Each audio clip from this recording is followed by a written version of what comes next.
Moscou, été 1945. L'armée rouge défile triomphalement en face du Kremlin.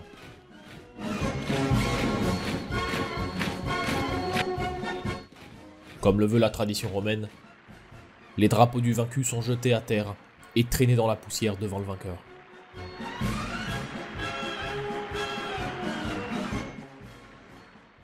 Les soldats soviétiques avancent avec une assurance écrasante, leurs bottes martelant le sol pavé de la place rouge. Les applaudissements et acclamations de la foule en liesse remplissent l'air. L'orchestre bat les tambours, célébrant la victoire écrasante de l'URSS sur l'Allemagne. Les chants des soldats résonnent à travers la ville, ponctués par le rugissement des chars qui défilent. Au-dessus de la foule, les drapeaux rouges volent au vent, leurs étoiles alignées comme des astres. L'armée rouge célèbre une victoire historique.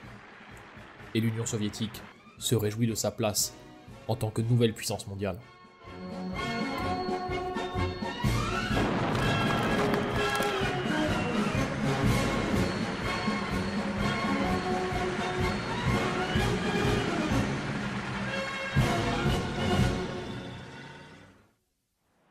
Dans tout l'Occident, l'on observe des scènes similaires, où les peuples célèbrent la fin de la guerre et la victoire sur le fascisme. At Westminster, Allied commanders of the three services.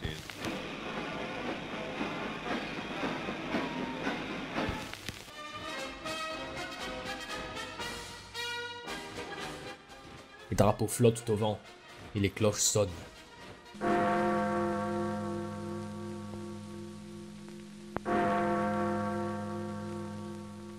Today is Victory in Europe Day.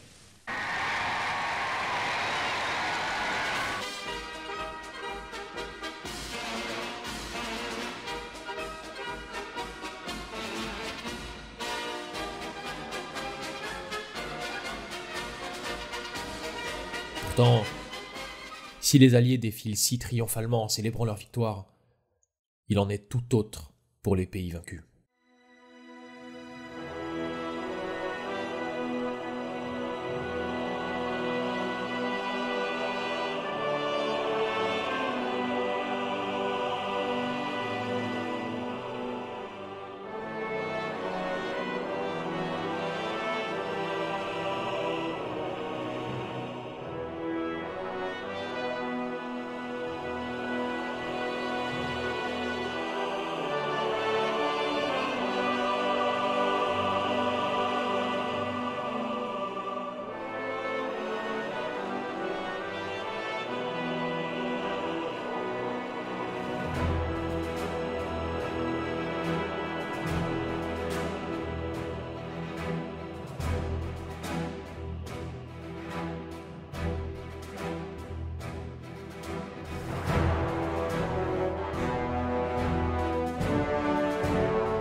Sur les cendres du Troisième Reich, l'Allemagne est en ruine.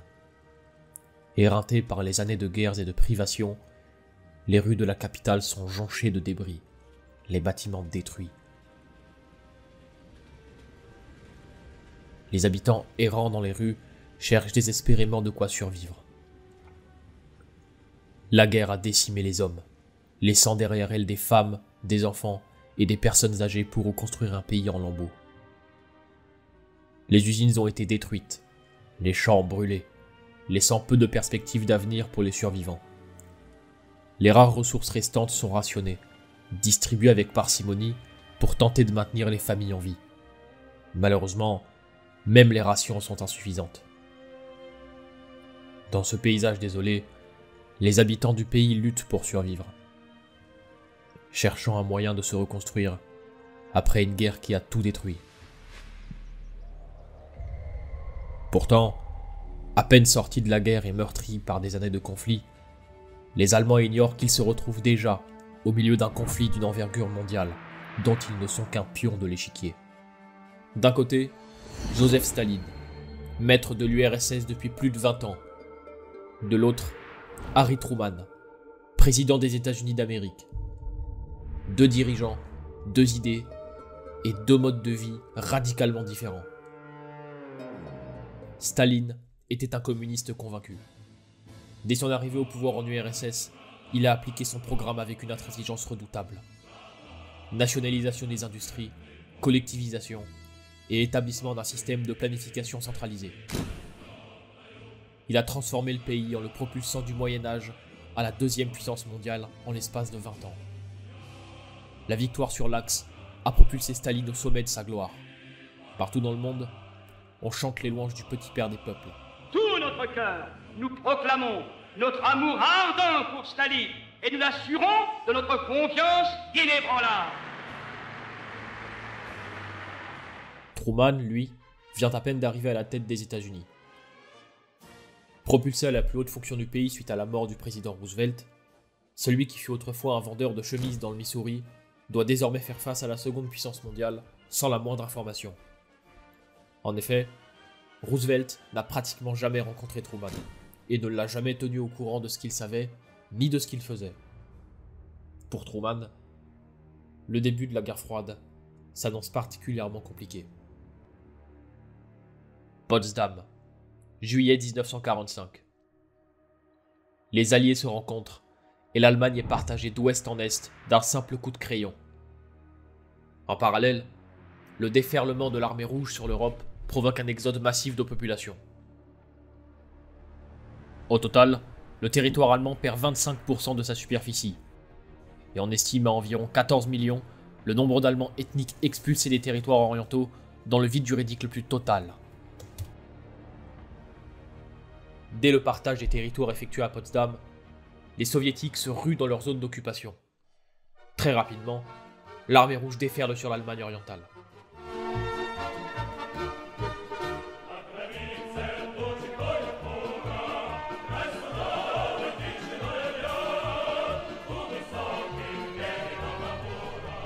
Profitant du désordre, les soldats festoient, pillent et agressent les populations locales.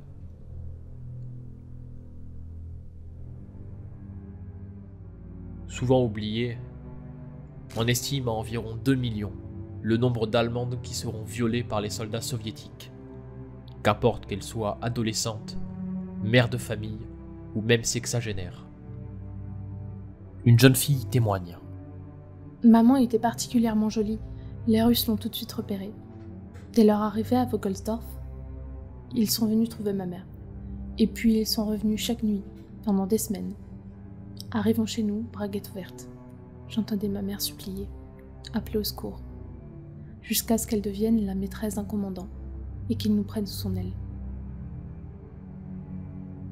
Ces viols dureront plusieurs années, jusqu'en 1948. Moscou, incapable de les endiguer, n'a pu empêcher ce phénomène qu'en réduisant ses soldats qu'à des postes de garde. Parler d'un tel événement en zone soviétique était quelque chose de dangereux. Celui qui s'y risquait la prison, ou pire encore. Le drapeau rouge sur le Reichstag est le symbole le plus connu du pillage soviétique. Si la photographie originale montre un soldat avec plusieurs montres à ses poignets, celle qui fut publiée dans la presse a été légèrement modifiée par l'organe de propagande de Moscou. Des sources russes affirmeront par la suite que la seconde montre à la main du soldat était en fait une boussole modèle Adrianov de la Première Guerre mondiale, et que la photo fut modifiée afin d'éviter qu'elle ne soit confondue avec une montre volée. À Potsdam, Staline exige de l'Allemagne des réparations. Le montant demandé est exorbitant, et les puissances occidentales jugent les exigences de Moscou trop importantes. Ils décident alors de temporiser la fixation du montant et de la déléguer à un organe indépendant. Le petit père des peuples ne leur accorde aucune confiance. Staline décide de se payer en nature sur le territoire allemand. Les usines allemandes sont démantelées, brique par brique, jusqu'à ce qu'il ne reste plus rien d'elles. Les machines, les équipements et les outils y sont chargés dans des trains, destinés à être envoyés en URSS pour y être remontés sur place. L'URSS ne se contente pas de démanteler les usines allemandes, mais s'empare également par la force de tout ce qui peut être trouvé sur le sol allemand. Des convois entiers sont chargés de nourriture, de produits industriels et de biens de consommation. Il est à noter que la majorité de ces usines ne seront pas reconstruites par la suite. En parallèle, le NKVD déporte des populations allemandes. En effet, en 1944, Staline ordonna au NKVD, les services secrets soviétiques, d'acheminer des Allemands ethniques dans des camps de travail forcés en URSS. Si on peut critiquer l'URSS pour cette décision, il ne faut cependant pas oublier que l'Union soviétique est le pays qui a le plus pâti de la guerre. Sur le seul temps de la guerre, l'URSS a perdu plus de 13% de sa population. Jamais le pays ne s'en relèvera, et aujourd'hui encore, la Russie en souffre toujours. Son industrie a été très durement touchée. Dans un contexte pareil, une telle décision, aussi controversée qu'elle puisse être, peut se justifier. En Allemagne, l'occupation soviétique est très mal perçue par les locaux. La situation est tendue. Pour éviter que la situation ne s'aggrave, Moscou doit agir au plus vite. Du côté allemand, les soviétiques sont perçus comme des envahisseurs brutaux et insensibles. Cette perception a été renforcée par les nombreuses arrestations arbitraires, par les exécutions sommaires et les déportations injustifiées qui se sont fait remarquer par la population. Les Allemands ont besoin de se sentir impliqués dans les décisions qui les concernent. Mais heureusement, Moscou a un plan. Il faut instaurer un semblant de vie politique en Allemagne. En décembre 1945, Moscou met son plan en action. Dans un contexte de désordre politique quasi total, le Kremlin prépare secrètement la fusion des deux partis de gauche en Allemagne occupée. Le Parti communiste allemand, le KPD, et le Parti socialiste, le SPD. Les deux partis rivaux depuis des décennies se haïssent. Bien que le Parti communiste soit favorable à cette fusion, il en est tout autre pour les socialistes.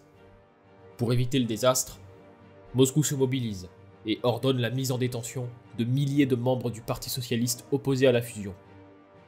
Certains seront même exécutés. De surcroît, des milliers de socialistes fuient à l'ouest pour éviter ce sort, ce qui affaiblit la capacité du SPD à résister à cette fusion. Le 1er mars 1946, le congrès des cadres du SPD vote en faveur de l'organisation d'un scrutin en zone soviétique, avec l'espoir que la fusion soit rejetée. Le comité central du Parti socialiste, dont les membres sont favorables au projet de fusion, lance un appel à la fusion des deux partis, tout en refusant d'organiser le scrutin, motif que la majorité des adhérents du parti y sont favorables. Le vote est organisé malgré tout. Si à Berlin-Ouest, le vote se déroule entièrement, il en va tout autrement à Berlin-Est. 30 minutes après le début du vote, des soldats soviétiques font évacuer les bureaux de vote et mettent les urnes sous scellés. Le dépouillement est désastreux pour Moscou. La fusion est rejetée par 82% des votants. Malgré les résultats, la fermeture anticipée des bureaux de vote joue en faveur des communistes. Si les 82% de non résultent des votants, les calculs n'incluent pas ceux qui ont été empêchés de voter. Par ce subterfuge, les 82% de non deviennent subitement 29,5%. Officiellement, la fusion est donc acceptée à 70,5% des inscrits. Le 21 avril, le Parti socialiste unifié allemand, le SED, est formé. Seit Jahrzehnten erstrebte die Partei Ernst Thälmanns dieses Ziel. Nun ist es erreicht. Ein geschichtliches Verdienst Wilhelm Pieks, der gemeinsam mit Otto Grotewohl die Einheit schuf.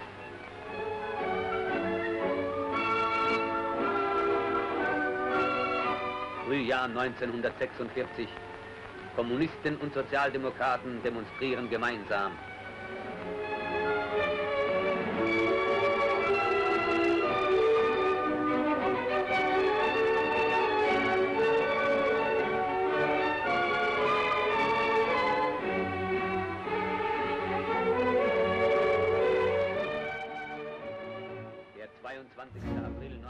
Né de la fusion forcée du Parti communiste et du Parti socialiste, le nouveau parti tombe instantanément sous la coupe de Moscou.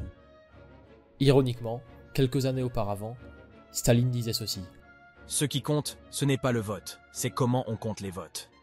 La propagande fait entièrement abstraction de la contrainte et décrit une union volontaire découlant de l'amitié des socialistes allemands. Au moment de sa création, le SED nouvellement créé fait preuve d'une certaine parité entre communistes et socialistes. 47% des délégués du parti sont communistes, et les 53 autres sont socialistes. Cela sera amené à changer. En 1949, la représentation paritaire est abolie. Ainsi, Moscou peut placer des communistes à tous les niveaux, et accroître son contrôle sur le parti. En parallèle, le SED purge ses rangs avec l'aide de Moscou. Les socialistes sont liquidés, voire emprisonnés, ou pire encore. Le nombre d'opposants politiques arrêtés était tel que les prisons se sont retrouvées surpeuplées. Pour garder les prisonniers, les autorités n'eurent d'autre choix que de réhabiliter les camps de concentration du Troisième Reich, comme les camps de Buchenwald et de Sachsenhausen. Suite à l'incorporation du SPD dans le SED, les socialistes qui ont déserté les rangs dans l'espoir de refonder un parti socialiste voient leurs rêves se heurter aux ambitions de Moscou. En effet, le Kremlin n'autorise que 3 partis dans sa zone d'occupation en 1946. Le SED, la CDU et le LDPD. Respectivement, le Parti socialiste unifié, le Parti chrétien-démocrate et le Parti libéral-démocrate. Par conséquent, il est impossible aux ex-membres du SPD de fonder un parti indépendant. Tous les opposants à la fusion sont contraints de renoncer à leurs fonctions. Ils sont dans la majorité des cas persécutés ou obligés de fuir le pays. Dans les hautes sphères du SED, une grande partie des membres partagent tous un point commun. Avant la capitulation de l'Allemagne nazie, ils faisaient partie du NKFD, le Comité national pour l'Allemagne libre. Dès 1943, ils songeaient déjà au futur de l'Allemagne depuis l'URSS. Pour rassembler au mieux, le NKFD reprend les symboles traditionnels allemands. Son drapeau est le drapeau noir-blanc-rouge, comme du temps de l'Empire allemand.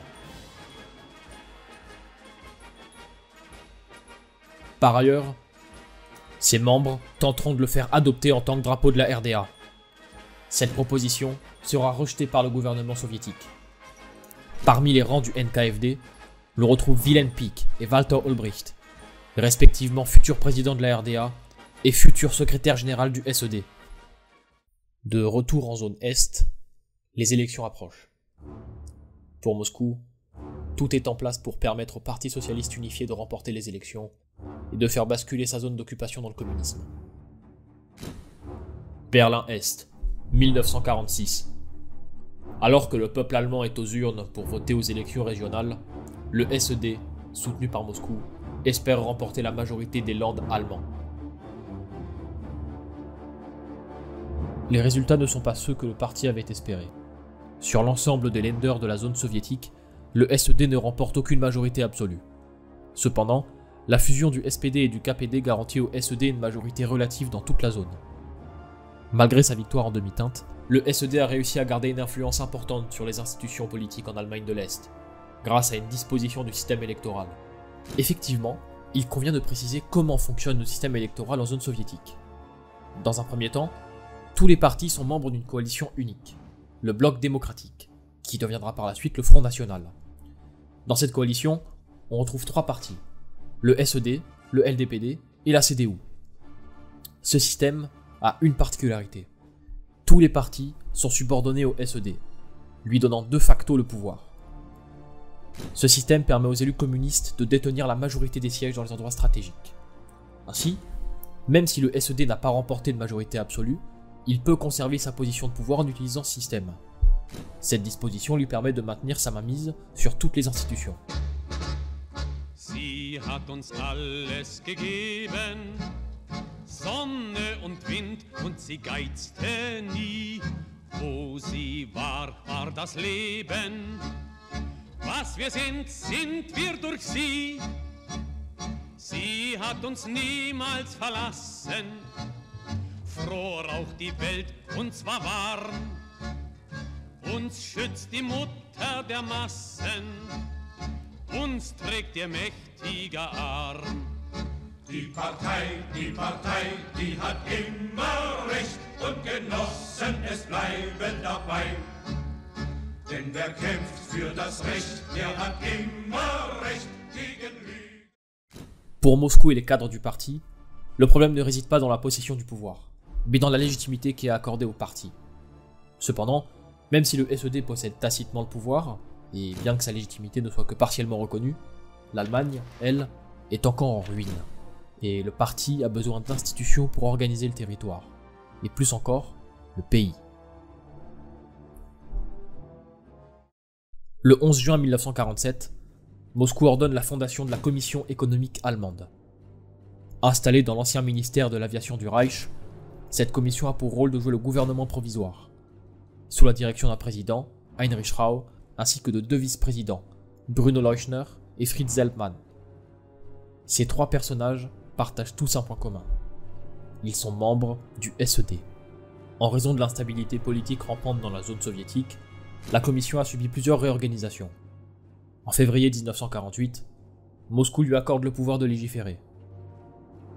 La commission économique allemande a progressivement étendu son influence à l'ensemble de l'économie de la zone soviétique, y compris le secteur privé et la recherche scientifique.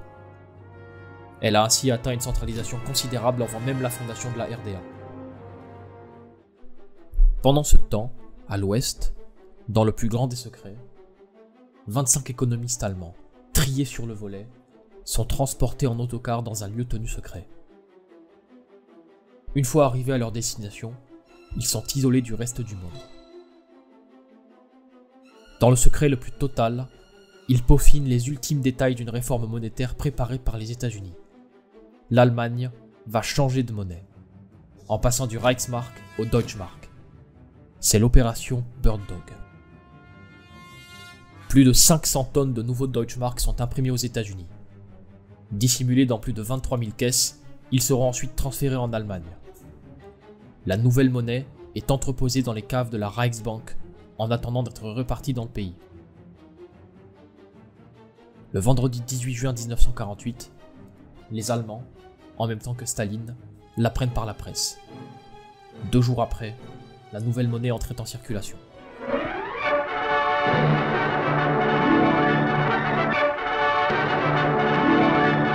Schon lange vor dem Ausgabetermin des Kopfgeldes haben sich Schlangen an den Auszahlungsstellen gebildet. Keiner will zu spät dran sein. Jeder möchte bald das neue Geld in der Tasche haben. Überall Schlangen. Rekordschlangen.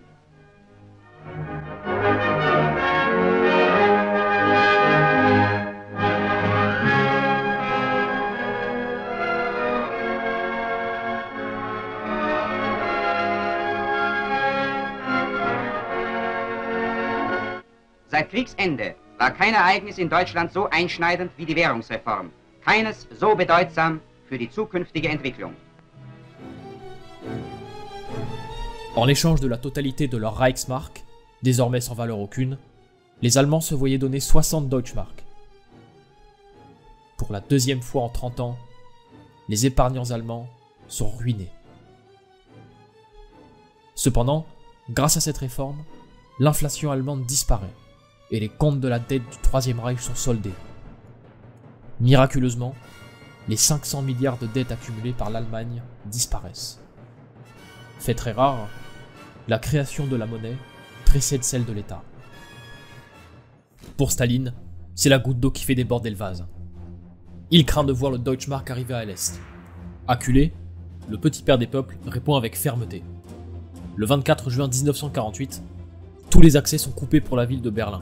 Ponts, routes, voies ferrées et canaux sont fermés. L'idée de Staline est simple.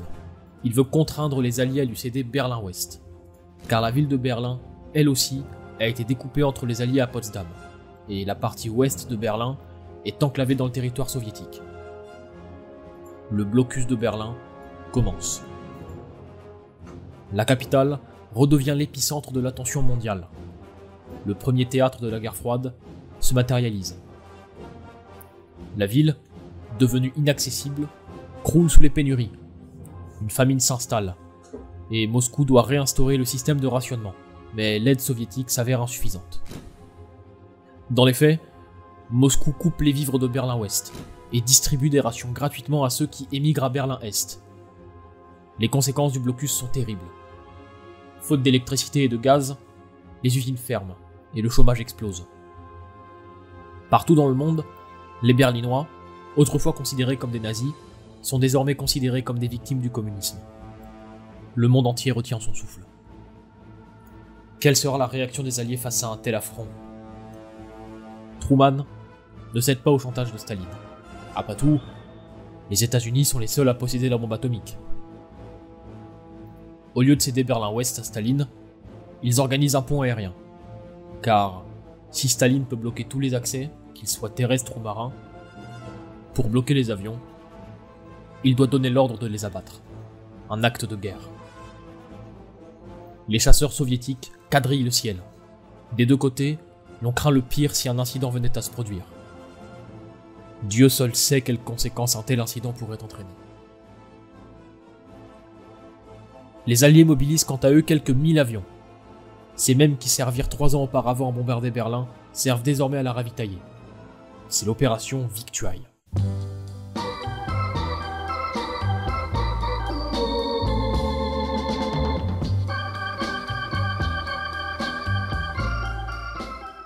Les avions défilent avec une cadence effrénée.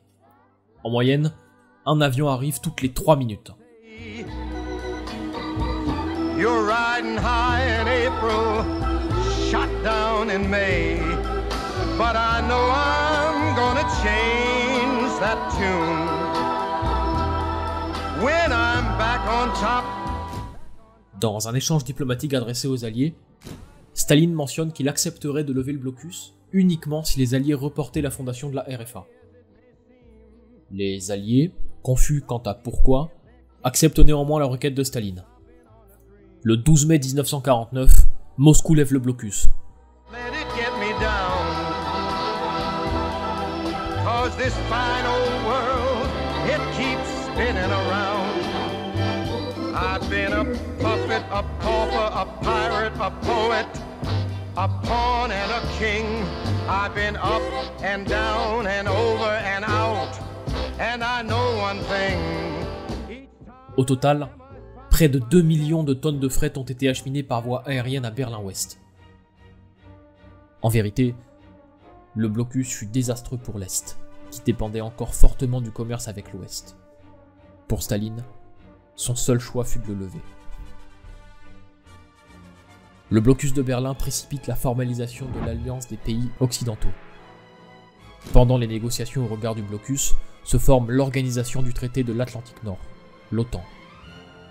Lors de sa fondation, le 4 avril 1949, l'OTAN regroupe la Belgique, le Canada, le Danemark, la France, l'Islande, l'Italie, le Luxembourg, la Norvège, les Pays-Bas, le Portugal, le Royaume-Uni et les États-Unis.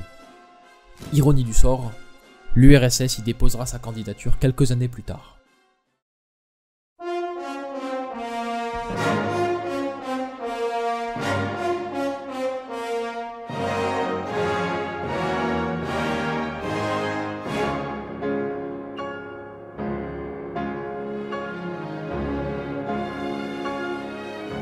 Le 29 août 1949, Moscou teste sa première bombe atomique, la bombe RDS-1. Développée grâce aux intenses activités d'espionnage du KGB, elle permet à l'URSS de rattraper son retard sur les États-Unis. Le monde tremble de peur. De retour en zone d'occupation soviétique, la commission économique allemande, sous la direction de Heinrich Rau, a été transformée en une organisation gouvernementale à part entière. La commission est contrainte de suivre rapidement la réforme monétaire. Pour y parer, Rau ordonne la création de l'Ostmark, équivalent est-allemand du Deutschmark. Fait rarissime encore, la création de la monnaie précède celle de l'État. À la tête de la commission, Heinrich Rau profite de cette réforme pour favoriser les entreprises d'État au détriment des entreprises privées. Il négocie également avec les soviétiques afin que ce qui deviendra l'Allemagne de l'Est ne soit plus considéré par les soviétiques que comme une vache à lait bonne à payer des réparations, mais comme un partenaire économique à part entière. Il signe un plan de coopération économique de 2 ans avec Moscou. La propagande dit « Le plan de 2 ans sécurise notre avenir ». Le plan de 2 ans apporte pain et travail, le plan Marshall apporte ruine et misère. En effet, À l'ouest aussi, les Alliés disposent d'un plan de relance. C'est le plan Marshall.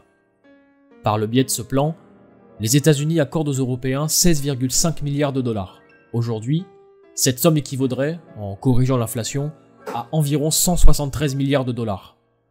Pour l'époque, cette somme correspondait à environ 10% du PIB des pays touchés par la guerre. 85% du montant engagé dans le plan Marshall est donné sans aucune contrepartie, tandis que les 15% restants sont prêtés. Néanmoins, cette aide, aussi précieuse soit-elle, vient avec un coût caché. En l'échange de cette somme gigantesque, les pays bénéficiaires du plan Marshall doivent, avec cet argent, consommer et importer américain. En réalité, pour les États-Unis, le plan Marshall joue une double fonction. Il permet de lutter contre la montée du communisme en Europe et de s'assurer d'une influence considérable sur le vieux continent. Comme lors des élections de 1948 en Italie, où la CIA intervient massivement afin d'empêcher l'élection des communistes, qui refusaient l'alignement du pays sur les USA. Le plan de la Commission économique allemande vire au désastre. Le blocus de Berlin par l'URSS plonge la zone dans le désespoir.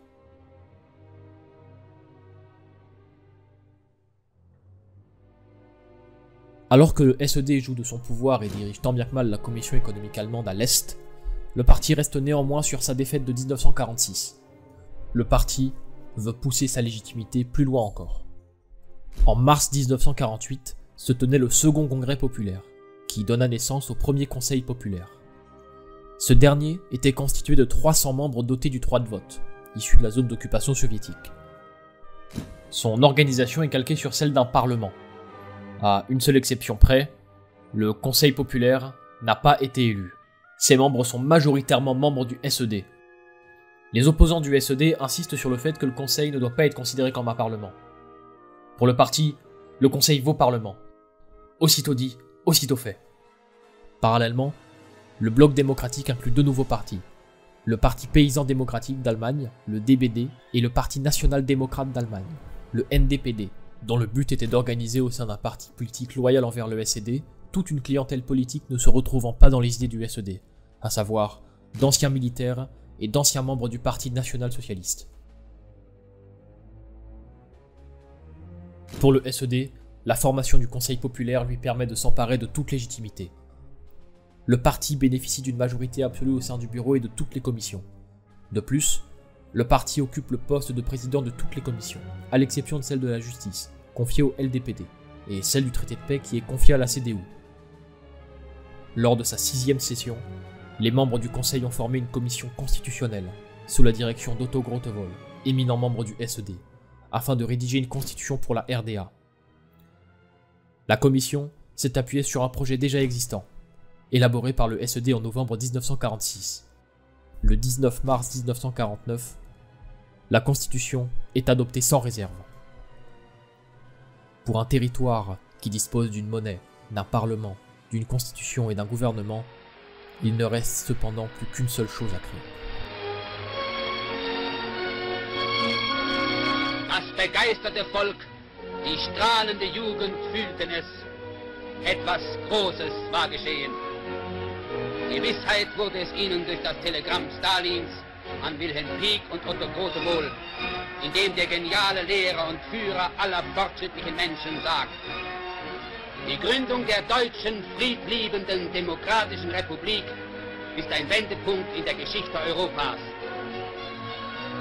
Der Weg in eine neue deutsche Zukunft mit ungeahnten Perspektiven lag vor uns. Die Menschen 7. Oktober 1949 wird sich hier ein Stück deutscher Geschichte vollziehen.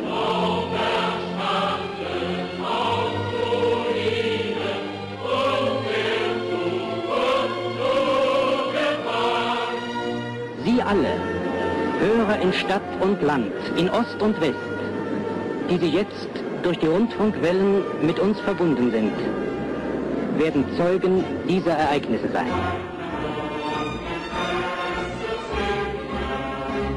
Wir geloben in dieser Stunde in Liebe, Treue und Verantwortung zu unserer Deutschen Demokratischen Republik und zu Ihnen, Herr Präsident, zu stehen und unsere Republik vor allen Anschlägen der Kriegstreiber, vor allen Anschlägen gegen die deutsche Einheit zu hüten.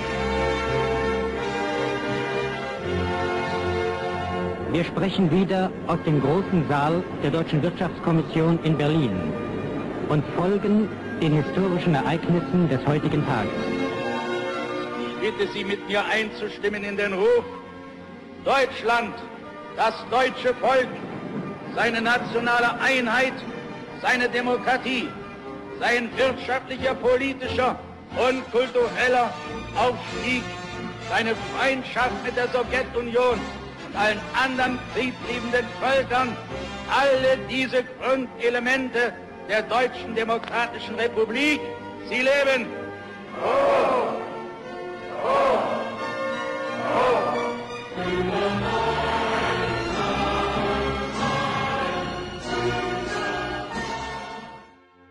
Le 7 octobre 1949, la République démocratique allemande est proclamée. Dans un télégramme, Staline décrit cet événement comme un tournant dans l'histoire de l'Europe. Son hymne parle d'un avenir radieux. Pourtant, à peine fondée, la jeune République n'est pas au bout de ses peines. En effet, la RDA croule sous les défis. Le premier des défis que le pays rencontre, c'est l'existence même. En effet, même si théoriquement la RDA a été proclamée en tant qu'État à l'international, personne, à l'exception du bloc de l'Est, ne reconnaît son existence. Staline lui-même n'est même pas certain du sort de la RDA. Pour lui, la jeune République occupe une fonction double. Elle sert à payer des réparations de guerre et servir d'état tampon entre Ouest et Est. Malheureusement pour Staline, le territoire de la RDA est pauvre. La majorité des richesses, des industries sont à l'Ouest, dans la Ruhr. Ce faisant, la jeune RDA n'est pas le meilleur débiteur qui puisse être. En mars 1952, Joseph Staline propose aux Occidentaux de se séparer de la RDA, dans ce qui s'appelle la Note de Staline. Il leur propose que l'Allemagne unifiée devienne un État indépendant, avec des élections libres et strictement non alignées, ni sur l'URSS, ni sur les USA. Pour Staline, c'est le compromis parfait. Il peut bénéficier d'un État tampon non aligné pour séparer l'Est et l'Ouest, et il peut bénéficier des réparations payées par toute l'Allemagne, dont la Ruhr. À l'Est, la nouvelle est très bien reçue. Le quotidien du SED, Neues Deutschland, titre « Dernière note du gouvernement soviétique et lutte du peuple allemand ». Selon eux, le gouvernement soviétique donne aux forces patriotiques du peuple allemand, entendre par là communiste, la possibilité de lancer une large offensive contre les ennemis de la réunification pacifique de l'Allemagne. L'hymne de la RDA, qui parle d'unification allemande, s'apprête à devenir réalité. C'est la douche froide. Les Occidentaux refusent. Une telle action politique demande de l'Allemagne de l'Ouest de reconnaître la RDA comme un État souverain, et par extension, comme leur égal. C'est purement inconcevable pour Bonn. Konrad Adenauer, le chancelier de l'Allemagne de l'Ouest, s'oppose à l'unification de toutes ses forces. Il craint du bluff de la part de Moscou. Il a peur que Staline se serve de la neutralité de l'Allemagne unifiée pour la faire tomber sous le joug du communisme, que ce soit par la force ou non. Pourtant, une telle unification est bel et bien arrivée en Autriche dès 1945. Les soviétiques ont consenti à ce que l'Autriche soit un pays neutre et indépendant. Aujourd'hui encore, le débat fait rage, et on se demande véritablement si cela était bel et bien une occasion ratée. Lors de la proclamation de la RDA, le quotidien français La Gazette provençale titre « Deux Allemagnes, côte à côte ou face à face ?» Cette question, d'apparence rhétorique, va pourtant illustrer mieux que n'importe quoi les relations entre les deux Allemagnes, dont les relations furent, durant les 40 années qui séparent la création et la dissolution de la RDA, pour le moins ambiguës. Telle est l'histoire de la RDA sur ses premières années. La suite, vous la verrez dans le prochain épisode. En attendant, je vous dis merci à tous et portez-vous bien.